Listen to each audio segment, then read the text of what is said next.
नमस्कार, मंडल news bulletin में आपका स्वागत है। आइए पेश करते हैं आज के कुछ प्रमुख व मुख्य समाचार। अब तक यदि आपने मंडल न्यूज के इस चैनल को लाइक व सब्सक्राइब नहीं किया है तो जल्द से जल्द इस चैनल को लाइक व सब्सक्राइब जरूर कर दें।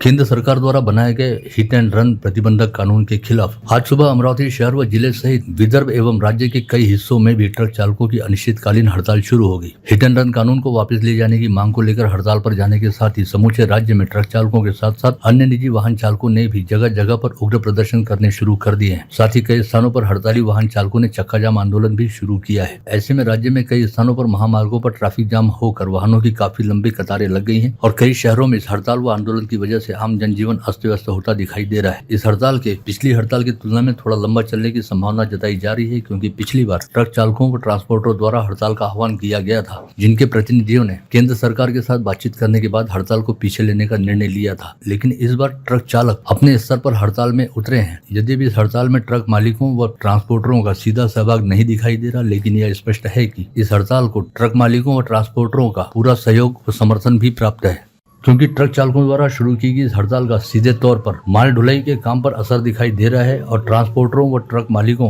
का व्यवसाय भी ठप हुआ है। वहीं अब ट्रक चालकों द्वारा शुरू किए गए स्टीयरिंग छोड़ो आंदोलन में आंदोलन का स्वरूप और भी अधिक व्यापक होने का भी अनुमान जताया जा रहा है, जिसके तहत ये आशंका जताई जा रही है कि आगामी 1-2 दिनों में यदि इस समस्या का हल नहीं निकलता है तो यात्री परिवहन से जुड़े निजी वाहन चालक भी इस आंदोलन में जुड़ सकते हैं। ऐसा होने पर आम जनजीवन और भी अधिक अस्त व्यस्त होगा। भाई आज ये जो काला कानून सरकार ने लगाई है, इसके खिलाफ ड्राइवर भाइयों के समर्थन में हमारी पूरी बॉडी साथ में है और हम इनका सहयोग देंगे।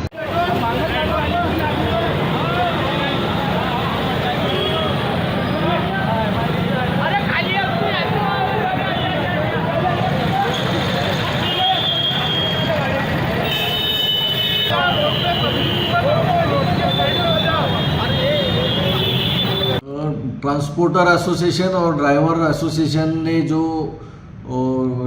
कायदा नया जो कायदा आया है उसके संदर्भ में जो आंदोलन किया था, उसमें ऑल इंडिया ट्रांसपोर्ट एसोसिएशन की ओर से जब मीटिंग हुई केंद्रीय गृह मंत्रालय में, तो वहाँ पर उन्हें अश्योर किया गया था और स्टेटमेंट भी जो जारी किया गया है कि कोई भी कायदा जो है उनके साथ चर्चा किए बाद ही इम्प्लीमेंटेशन होगा। अभी कोई कायदा इम्प्लीमेंटेशन उसका हुआ नहीं है, इसीलिए सभी ड्राइवर्स भाइयों ने ऑल इंडिया ट्रांसपोर्ट एसोसिएशन के आह्वान पे अपना आंदोलन पीछे लिया था।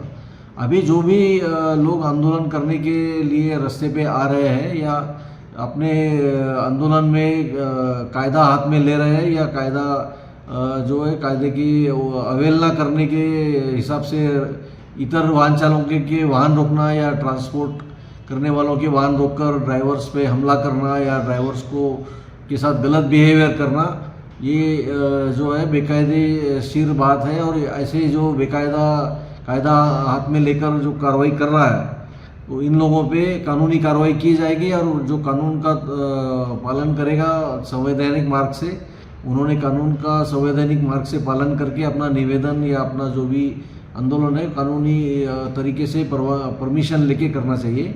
पर रास्ते पे आकर कानून तोड़ने का और किसी को मारहान करना या किसी को रोकना ज़बरदस्ती, ये कानून गैर कानूनी है। ऐसे करने वालों के ऊपर कड़क कार्रवाई पुलिस विभाग की ओर से की जाएगी। मेरी सभी ड्राइवर्स भाइयों से, उनके एसोसिएशन के लोगों से, ट्रांसपोर्टर एसोसिएशन से विनती है कि आप सभी लोगों ने संयम रखना चाहिए और कोई भी कानून अपने हाथ में लेना नहीं चाहिए, अन्यथा कानूनी कार्रवाई सभी पे जो भी संबंधित उल्लंघन करेगा कानून का, उसके ऊपर कानूनी कार्रवाई की जाएगी। वहीं आज दोपहर बाद अमरावती जिला वाहतुक वाहन चालक कृति समिति के एक प्रतिनिधि मंडल ने संभागीय राजस्व आयुक्त निधि पांडे से मुलाकात करते हुए उन्हें अपनी मांगों का ज्ञापन सौंपा, जिसमें साफ तौर पर कहा गया कि जब तक हिट एंड रन कानून को केंद्र सरकार द्वारा वापस नहीं लिया जाता, तब तक ट्रक चालकों की हड़ताल बदस्तूर जारी रहेगी। हिट एंड रन कानून के विरोध में आयोजित आंदोलन में स्कूल बस व शालेय वाहन संगठन भी शामिल हो जाने के चलते आज सुबह से बच्चों को स्कूल लाने व ले जाने के लिए अभिभावकों को काफी हड़बड़ी करनी पड़ी और ऐन समय पर शालाओं से फोन पहुंचने के चलते सभी अभिभावक अपने बच्चों को स्कूलों से लाने हेतु शालाओं की ओर दौड़े। विगत 1 जनवरी से 3 जनवरी तक ट्रांसपोर्ट व्यवसायियों द्वारा हड़ताल की गई थी, जिसे ध्यान में रखते हुए सभी वाहन चालकों ने पेट्रोल पंपों पर जबरदस्त भीड़भाड़ करते हुए अपने अपने वाहनों की टंकियां फुल करवा ली थी। परंतु उक्त हड़ताल 3 जनवरी को खत्म हो गई थी और पेट्रोल पंप बदस्तूर जारी थे। लेकिन आज सुबह जैसे ही ट्रक चालकों द्वारा एक बार फिर हड़ताल करनी शुरू की गई, वैसे ही हड़ताल के लंबा चलने पर पेट्रोल व डीजल की किल्लत पैदा होने की संभावना बन गई है, जिसे ध्यान में रखते हुए अब एक बार फिर पेट्रोल पंपों पर वाहनों की कतारें लगती दिखाई देने लगी है। लेकिन आज सुबह से जैसे ही ट्रक चालकों द्वारा एक बार फिर हड़ताल करनी शुरू की गई, वैसे ही हड़ताल के लंबा चलने पर पेट्रोल व डीजल की किल्लत पैदा होने की संभावना बन गई, जिसे ध्यान में रखते हुए एक बार फिर पेट्रोल पंपों पर वाहनों की कतारें लगती दिखाई देने लगी हैं। ऐसे में ईंधन की मांग में अचानक ही भारी भरकम इजाफा होने की वजह से आपूर्ति को लेकर नियोजन गड़बड़ा गया। अमरावती शहर में मंगलवार की रात 8 बजे से शहर के कुछ हिस्सों में हल्की बूंदाबांदी ने दस्तक दी। बारिश के मौसम में ठंडक घुलने का अनुमान जताया गया है। वहीं आज बुधवार की सुबह भी कुछ देर के लिए हल्की बारिश हुई है। अमृत योजना के दूसरे चरण में अमरावती शहर की विस्तारित जलापूर्ति योजना के 985.49 करोड़ रुपए के प्रस्ताव को राज्य सरकार की तकनीकी समिति ने अपनी मान्यता दे दी है, जिसके लिए विधायक सुलभा खोड़के ने प्रयास किए थे। विधायक खोड़के ने वित्त व नियोजन मंत्री अजित पवार से भेंट कर योजना को स्वीकृति देने की विनती की थी, जिसे लगभग मान्य कर लिया गया है और अब इस योजना को केंद्र सरकार से मंजूरी दिलाने की कोशिश चल रही है। अमरावती मर्चेंट कोऑपरेटिव बैंक में 15 संचालक पदों के लिए 33 उम्मीदवारों ने नामांकन दाखिल किए थे। सभी नामांकनों की मंगलवार को जांच की गई और सभी नामांकन वैध ठहराए गए। अब सभी उम्मीदवारों द्वारा आगामी 24 जनवरी तक अपने नामांकनों को पीछे लिया जा सकता है। माहेश्वरी पंचायत अमरावती अंतर्गत माहेश्वरी यूथ विंग द्वारा कल 11 जनवरी से आगामी 14 जनवरी तक दशहरा मैदान पर माहेश्वरी प्रीमियर लीग सीजन 8 का आयोजन किया जा रहा है। दैनिक अमरावती मंडल व मंडल न्यूज की मीडिया पार्टनरशिप में आयोजित होने जा रहे इस टूर्नामेंट का कल सुबह 7:15 बजे शानदार आगाज होगा, जिसमें सुबह व दोपहर के सत्र में 8 टीमों के बीच 4 मुकाबले खेले जाएंगे। 11 से 13 जनवरी तक दशहरा मैदान पर लीग मैचेस चलेंगी। पश्चात 14 जनवरी को 2 सेमीफाइनल के बाद फाइनल मुकाबला खेला जाएगा।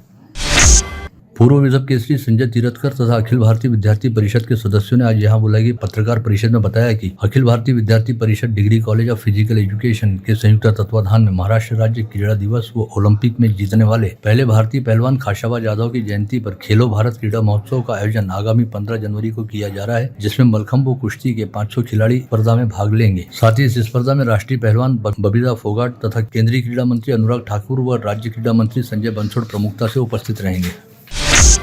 जिला परिषद के उप मुख्य कार्यकारी अधिकारी कैलाश घोड़की ने आज यहां बुलाई गई पत्रवार्ता में बताया कि जिला परिषद के अधिकारियों और कर्मचारियों का क्रीड़ा महोत्सव कल 11 से 13 जनवरी के बीच हनुमान व्यायाम प्रसारक मंडल में आयोजित किया जा रहा है। स्पर्धा में लगभग जिले भर के 3000 से अधिक अधिकारी व कर्मचारी हिस्सा लेंगे।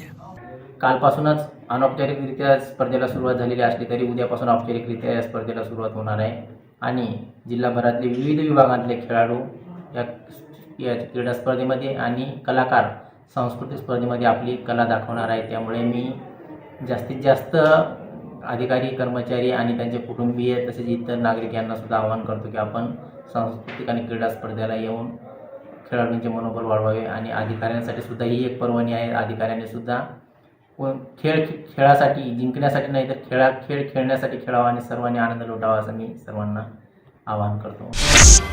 जगदीश गुप्ता मित्र परिवार द्वारा परसों 12 जनवरी को युवा दिवस स्वामी विवेकानंद जयंती पर श्री राम मंदिर पुनर्निर्माण आनंदोत्सव व कारसेवक सत्कार समारोह का आयोजन बडनेरा रोड के सिपना अभियांत्रिकी महाविद्यालय में किया जा रहा है। यह जानकारी आज यहाँ बुलाई गई पत्रवार्ता में दी गई। त्यांच्या प्रति कृतज्ञता आणि त्याचबरोबर आमच्या हयातीत 2 मोठ्या कारसेवा झाल्या त्या काळामध्ये, एक तर 90 मध्ये आणि दुसरा 1992 मध्ये। त्या 2 कारसेवेमध्ये अमरावतीमधनं तसं संपूर्ण भारतवर्षातनं मोठ्या संख्येमध्ये कार्यसेवक तिथे पोहोचले होते आणि त्यामध्ये अमरावतीच्या कारसेवकांचा सुद्धा मोठा योगदान होता। कुठेतरी या निमित्तानं त्यांचा कौतुक, त्यांनी दिलेल्या सहकार्याचा माहिती लोकांना व्हावी आणि त्यांचा सत्कार या निमित्तानं करण्याचा ठरवलेला आहे। जवळपास 150-150च्या वर कारसेवकांचा सत्कार तिथे होणार आहे। हा सत्कार होत असताना परंपरागत भजनाचे कार्यक्रम अनेक जुन्या पिढीच्या लोकांना माहीत आहे। श्री राम जन्मभूमि तीर्थ क्षेत्र न्यास अयोध्या में 22 जनवरी को श्री राम के भव्य मंदिर व श्री रामलला मूर्ति प्राण प्रतिष्ठा कार्यक्रम के स्वर्णिम समारोह के लिए देश में विशिष्ट मान्यवर संतों महंतों को श्री राम जन्मभूमि तीर्थ क्षेत्र ट्रस्ट द्वारा निमंत्रण भेजा गया है, जिसके तहत अमरावती जिले के कई साधु संतों व महंतों को सादर आमंत्रित किया गया है। विश्व हिंदू परिषद के पदाधिकारियों ने प्रत्येक विभूति के निवास स्थान पर जाकर उन्हें सादर निमंत्रण पत्रिका प्रस्तुत की। आगामी 22 जनवरी को उत्तर प्रदेश के अयोध्या में श्री राम जन्मभूमि मंदिर के उद्घाटन सहित रामलला विराजमान की मूर्ति की प्राण प्रतिष्ठा होने जा रही है, जिसे लेकर राम भक्तों में अच्छा खासा उत्साह देखा जा रहा है। इसी के तहत कृष्णार्पण कॉलोनी निवासी कल्याणी अनिरुद्ध मंत्री नामक राम भक्त महिला ने अपने हाथों से 1,51,000 बार राम नाम लिखते हुए राम दरबार का निर्माण किया है। कल्याणी मंत्री द्वारा तैयार किया गया यह चित्र आगामी दिनों में अयोध्या नगरी में स्थित राम दरबार में भगवान श्री राम के चरणों में अर्पित किया जाएगा। इस संदर्भ में कल्याणी मंत्री ने आज मंडल न्यूज के साथ विशेष तौर पर बातचीत करते हुए अपने द्वारा किए गए इस कलात्मक कार्य के बारे में विस्तार के साथ जानकारी दी। तो मैंने राम दरबार बनाया है, जिसमें मैंने राम जी, लक्ष्मण जी, सीता जी और हनुमान जी का समावेश किया है। ये पूरी तस्वीर मैंने पूरा राम राम राम लिख के ही पूरी तस्वीर कंप्लीट की है। इसमें लगभग मैंने 1.5 लाख राम नाम का नाम लिखा हुआ है। इस चित्र को बनाने में मुझे करीबन 60 घंटे लगे हुए हैं। जैसे भी समय मिलता था, दिन में कभी 4 घंटे 5 घंटे वैसा समय निकालकर मैंने ये चित्र को कंप्लीट किया है और इसमें मेरे घर वालों का भी मुझे बहुत सहयोग मिला है। ईवीएम की बजाय बैलेट पेपर पर चुनाव करवाए जाने की मांग को लेकर भारत मुक्ति मोर्चा ने आज अपने देशव्यापी आंदोलन के तहत जिलाधीश कार्यालय पर धरना प्रदर्शन किया तथा बैलेट पेपर पर ही चुनाव करवाए जाने की मांग को लेकर जिलाधीश के जरिए देश की राष्ट्रपति के नाम ज्ञापन सौंपा। ज्ञापन में आरोप लगाया गया कि ईवीएम के जरिए चुनाव परिणाम में गड़बड़ी और धांधली की जा सकती है, अतः चुनाव में ईवीएम के प्रयोग को तुरंत बंद कराया जाना चाहिए।